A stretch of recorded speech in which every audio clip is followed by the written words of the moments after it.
Good Morning Business, French Tech. Et notre French Tech ce matin, c'est l'Uni, la boîte à histoire. Alors j'en ai une puisque j'ai ramené la mienne. Elle est verte avec des boutons jaunes. Beaucoup d'enfants en ont reçu à Noël. Cette boîte à histoire, elle fait une levée de fonds de 10 millions d'euros auprès de Unique Héritage Média. Bonjour Maëlle Chassard. Bonjour. Vous êtes la présidente et cofondatrice de l'Uni. Qu'est-ce que ça vous a apporté cette levée de fonds ? Cette levée de fonds, elle va nous permettre de nous développer à plusieurs niveaux. Déjà, grâce à l'entrée d'Unique Héritage Média, on va pouvoir aller réfléchir à développer tous les supports papier et numériques. Nous, aujourd'hui, on est sur l'audio, mais comme on a créé des héros phares comme Suzanne et Gaston ou Pandarou, on pourrait imaginer des BD ou des magazines avec nos héros. Ensuite, sur notre business même, ça va nous permettre à la fois de nous développer à l'international, notamment en Italie, au Canada, et également de sortir de nouveaux projets, de continuer donc d'aller créer des contenus pour peut-être les enfants plus grands. Aujourd'hui, on est sur les 3-8 ans, mais on a envie d'aller toucher les enfants qui sont plus grands, les préadolescents. C'est le podcast classique.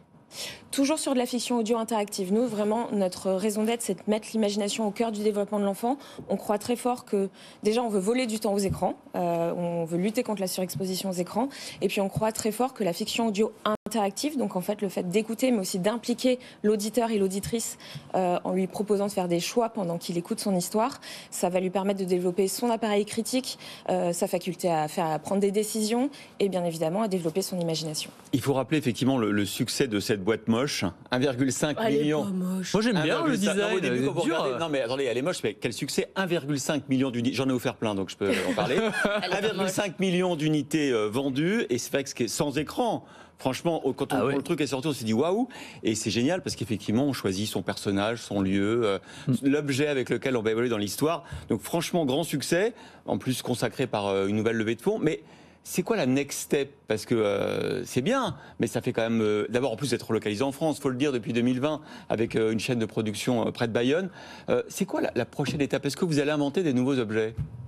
Alors déjà, moi je la trouve très belle cette boîte. Non, mais c'est pour dire que c'est une boîte en plastique avec... oui, ça ressemble à une radio. Minimaliste. Tout à fait. Non, mais c'était une manière d'expliquer aux gens qui ne connaissent pas ce que c'est. C'est une boîte assez basique. Assez basique, voilà. Assez intuitive, avec en fait les fonctionnalités nécessaires juste pour que l'enfant puisse fabriquer son histoire. On n'a pas voulu en faire un gadget qui fait 1000 choses à la fois. Ouais. Dans le développement de l'Uni, donc aujourd'hui nous on veut continuer à étoffer notre catalogue de fiction audio interactive pour le développement de l'enfant. C'est vraiment axé pour que l'enfant puisse se développer cognitivement Parce qu'on peut télécharger effectivement de nouvelles histoires. De nouvelles histoires, tout à fait. Et ensuite c'est d'aller sur les préadolescents pour leur proposer un produit adapté, toujours plus interactif, toujours qui va... Donc un autre objet que celui-ci. Ça sera, oui, effectivement. Ça sera moins basique pour les ados. Il faudra que ça ressemble plus à un téléphone, j'imagine. Je n'en dis pas plus. Il va falloir attendre quelques semaines, quelques mois. Mais oui, on va aller sur cette tranche d'âge-là en leur proposant toujours... la fiction, pour nous, c'est ce qui permet de faire passer le plus de messages et que ça provoque de l'émotion. On s'attache à des héros. Et donc, du coup, on peut faire passer de belles valeurs. Et on veut également se développer toujours encore plus sur la médiation culturelle. On a fait des partenariats avec le château de Versailles, par exemple. On veut continuer à faire des partenariats avec des institutions culturelles et cette levée de fonds va nous permettre cela. Anthony. Sur la partie création contenu, alors vous allez dire que c'est une obsession de ma part, mais en ce moment, il y a quand même ChatGPT, GPT-4 qui sont en train d'arriver, des outils qui sont pour le coup... pour créer des histoires absolument extraordinaires. Comment vous regardez justement l'émergence de ces outils ? Est-ce que pour vous c'est une concurrence ou c'est quelque chose que vous allez pouvoir peut-être intégrer dans le processus créatif ? C'est une très bonne question. Déjà, nous on travaille avec une économie créative, donc effectivement avec des auteurs, des autrices, des comédiens, des studios d'enregistrement.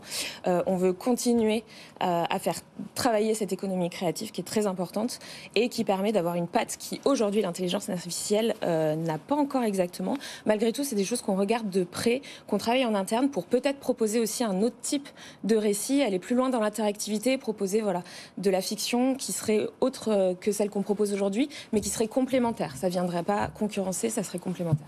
Bon, moi, si je vous ai ramené ma Luni, c'est parce qu'elle ne marche pas. C'est ma deuxième et elle est cassée. Est-ce que je suis seule à avoir ce problème où finalement, au bout d'un moment, l'enfant, il le manipule tellement que ça finit par être fragile ? Oui. Il n'y a que moi qui ai ce problème ou c'est général ? Non, il n'y a pas que vous. Déjà, sur un produit électronique, il y a toujours un taux de défectueux. Ici, on est sur un produit qui est utilisé en fait quotidiennement par l'enfant et qui prend beaucoup de chocs. On travaille dessus, on veut améliorer la qualité qualité de notre produit. Le rapatriement de la production en France fait qu'on a moins de flexibilité aussi dès qu'on détecte un problème, ça met plus de temps à le résoudre. Il y a des nouveaux problèmes qui apparaissent. Malgré tout, on veut faire de la qualité, notamment cette année, un fer de lance pour améliorer. Du coup, vous les changez quand elles ne marchent plus?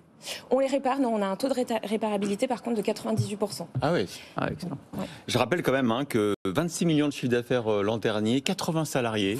Donc belle success story. Félicitations Maëlle Chassard, donc présidente et cofondatrice de l'Uni. Et donc on attend le futur produit que Anthony Morel va décortiquer. Bah, évidemment. Et puis il y a des accessoires aussi, parce qu'il y a maintenant il y a des casques aussi pour l'Uni, etc. Enfin, il y a eu toute une gamme d'accessoires qu'on peut imaginer aussi autour de ces appareils. C'est ça. Le but, c'est vraiment que pour le parent, ça soit simple. On a un casque qui est simple d'utilisation, qui est flexible, qui permet aussi d'être réparé si le fil est cassé, etc. On va sortir une coque de protection justement pour anti-choc. Pour les ours qui l'utilisent. Anti-choc pour la fabrique à histoire. Et le but, c'est d'avoir effectivement une gamme autour du produit pour être cohérent. Merci beaucoup Maëlle Chassard, présidente et cofondatrice de l'Uni.